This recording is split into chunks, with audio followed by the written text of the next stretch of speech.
name is Martin Derry. I'm the Executive Director for a local Ghanaian NGO called ProNet North, with office in Upper West Region. But I'm also the National Chair for the Ghana Coalition of NGOs in Water and Sanitation. Thank you very much for your time once again. We are talking about civil society sustainability in Ghana. From your experience and given the discussions that are ongoing, what are the key challenges civil society organizations are facing when it comes to their sustainability? Civil society in Ghana are facing a number of challenges related to sustainability. We have some that are financial, but that's not the only one. We also have operational sustainability. Then we have issues around legitimacy, or what is also referred to as identity. And then we also look at the impacts of the projects, the long-term impacts. So in terms of sustainability, there are a good number of challenges which have been reinforced by the workshop that we are attending. And I would just like to highlight maybe 2 or 3 from some of the sectors. I would not like to focus on, of course there's financial sustainability, but I think that is the oldest one. I will look at operational sustainability, where we are looking at the governance systems of especially local NGOs. This workshop has enlightened us to think inwards, and I think we can all agree that yes, we have serious governance issues around management boards and not meeting frequently, people not taking their, not taking their responsibilities very, very seriously. That's one. Another one too has to do with identity, working with our constituency. In Ghana today, because of elections and popular democracy, civil society, I would like to say, is in some kind of competition with the politicians for identity. And I believe for our sustainability, we need to address these 2 issues very, very critical. Namely, that we have to re-engage, reconnect with the people that we serve. But due to the change in development environment and the fact that most of us are moving from service delivery to advocacy, we tend to move away from the people that we are serving. And this is very important for us to reconnect, so that constantly whatever we are advocating about is something that is the felt need of the people that we represent. Secondly, the next thing I want to mention about sustainability is looking at ourselves, our governance system, and look at our succession, especially succession plan, so that you don't have this founder syndrome where the person who founded the organization is still with the organization. And from the workshop, one thing I've learned, which is critical for me and my organization, is the issue of a succession plan from the bottom up. Because my knowledge about succession plan has always been the top down, as the CEO, who will replace you when you leave. But this workshop has enlightened me that it's not just about a one-stage affair. It's actually an entire organizational affair. And I believe if we think about succession plan in the bottom-up way, it will strengthen our governance mechanisms, and I believe increase our accountability and make us more attractive to others, whether they are in networks or coalitions, even donor partners, even government will see us as very, very viable partners. Once they don't see us as a one-person show that we are running, I believe this will help us. My name is Yeri Nancy, and I work with NORSAC as a program officer. We are here for 2 days to talk on the key, burning issue nowadays, sustainability. I just want to find out from you, your experience, from NORSAC's experience, from the discussions we are having now, what are some of the challenges that civil society organizations are facing, when it comes to growing into becoming sustainable? Okay. I think there's so many challenges, but I'm just going to hit on two main ones for us. One is the fact that we are experiencing generally across board donor attrition, if I should call it. And so it's also as a result of the fact that there are various priorities from donor agencies, and also the fact that there are different focuses donor agencies are taking across the globe. And so that has resulted in a shift from funding certain interventions, especially in Africa. And also because Ghana in particular, we have attained a lower middle status, and that has also resulted in some of the donor organizations withdrawing from funding countries like Ghana. Because I mean, if you're a lower middle income country, it means that there are certain things that you can do by now, and so most donor agencies decide to focus on other things, other global trends. There are so many refugees out there, and some donors are really pushing their resources in other areas that they feel are more pertinent than the work that or the focus that we have, especially in Ghana. So this is one of them. Another one also, another major challenge is the fact that there isn't a lot of synergy in our work as CSOs. This is because some CSOs are working on education. There are thousands of CSOs working on education, thousands of CSOs in reproductive health, thousands of CSOs in gender and governance. But then where is the synergy? How are we working together? If only CSOs can work to ensure that they don't replicate their efforts, and that is more of ensuring that money doesn't go waste. Let me just put it that way. So for instance, if let's say 5 NGOs are working in one district on a similar intervention, if they had just known that they are doing similar things, it would have helped them to probably focus or rechannel their resources into maybe stepping up on that existing issue. Let me just give an example. For instance, we've had the child marriage units. I mean, that is an initiative of the Gender and Governance, the Ministry of Gender.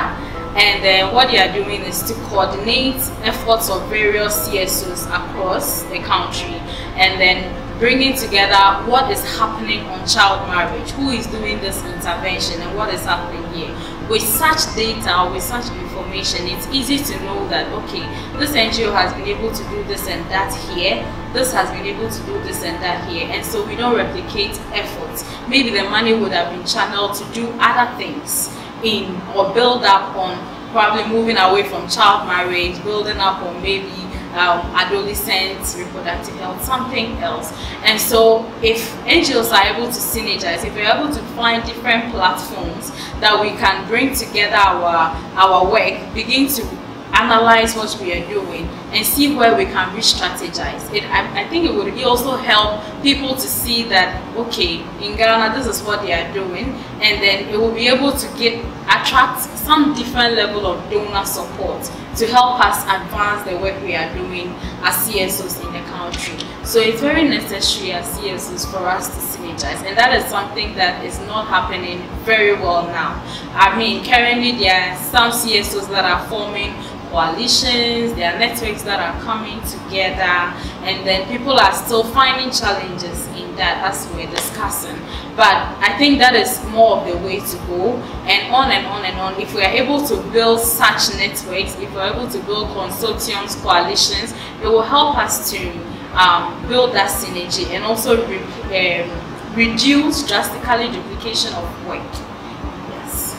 Now, looking at these discussions around sustainability for CSOs, what advice, would you give to other civil society organizations like yours, like ours, in terms of holding on, the sustainability process, especially given the current effort that is being put in by Star Ghana WACC? What advice do you have for CSOs in Ghana when it comes to taking the right steps towards sustainability? Yes.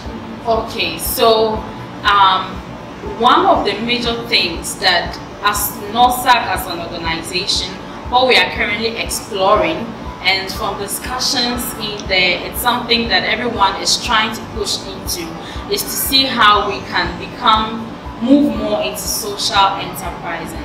And as a matter of fact, Ghana has not been able to get to that point where they understand the whole concept of social enterprising. And this is also because we have been more familiar with either an NGO or a business. So sometimes if you go as an organization or you have an intervention that is more social enterprising, it's even difficult for you to register. Yes, so one of the major things is for us to look at how we can move more into social enterprising, where we can just admit, because sometimes most NGOs are for profit. Sometimes some of the work they do, they attract some sort of profit, which they plow back into the work they do, which is okay. So if we can just move away from maybe physical interventions where we are giving organizations free things, we can also look at how we can have business concepts or opportunities with these same beneficiaries, come up with some profits that will be used to solve some social issues or some economic issues in the communities that we work in. So that is one of the focuses. And as NOSAC, we are already looking at some of those things. We have some revolving funds that we are doing with some women groups in some of the districts that we work in, where we give them loans, and then the interest that is coming out, we build up on it, and then we revolve it and add more people onto the loan system. That is just a start and a little bit of something that we are starting to ensure that level of sustainability as an organization. How do you think as civil society organizations we should respond to this? What are some of the innovative tactics that we need to put in place to ensure that between now and 2030, between now and 2050, we should be talking about development in Ghana driven by its people, and civil society organizations in the country being at the core of this, not being solely reliant on aid, as we know it. Thank you. In terms of moving forward, I believe we need to reconnect with our constituencies and work towards creating what we call the active citizenship, where we are not just civil society organizations looking at our own sustainability, but we are broadening our definition of civil society to include the citizens themselves that we represent. We're in the information age, and the more knowledge is shared, the more knowledge is widespread, the more knowledge is mainstreamed, the better for all of us. Then what you tend to see is that we'll be having a citizen movement. So it will go beyond one particular civil society organization to a civil society movement, which I believe will be very, very important for our democratic dispensation. Then of course, we ourselves as organizations who will bring about this change, we need our capacity to develop. And that is why, an occasion like this, supported by an institution like WACSI, is really crucial, because then you come to meet others who are in a similar situation, others who have solved a particular problem you are facing, and you also meet others who are going to learn from you. And so just this learning, cross-learning, is very, very important. And I believe that is internal capacity is something we have neglected in the past. We've been so busy implementing delivering projects that we've forgotten about our own sustainability. So I believe the capacity building, championed by groups like WACSI, will be very, very critical in our movement forward. And then, we need to negotiate for more space with government. It is true that for all the advanced countries and advanced democracies, civil society has always been a crucial part of that, of their democracy, because government will not take the next time or spend the resources trying to educate the citizens, because an educated citizenry would only increase in demands on government, and the average government will not want to increase their own demands. And so we need to work with government to accept civil society as a critical part of the democratization process, that we are not just agents for additional resources to citizens, but we are actually a critical part in terms of development acting citizens in the day, but also acting as a mirror to government themselves to see how society perceives government's performance. And I believe every government will want to, to implement the best projects, the most responsive projects. And so if government embrace us as equal partners, then we are able to play that mirroring role. I believe it will even in government's own interest to have a vibrant civil society.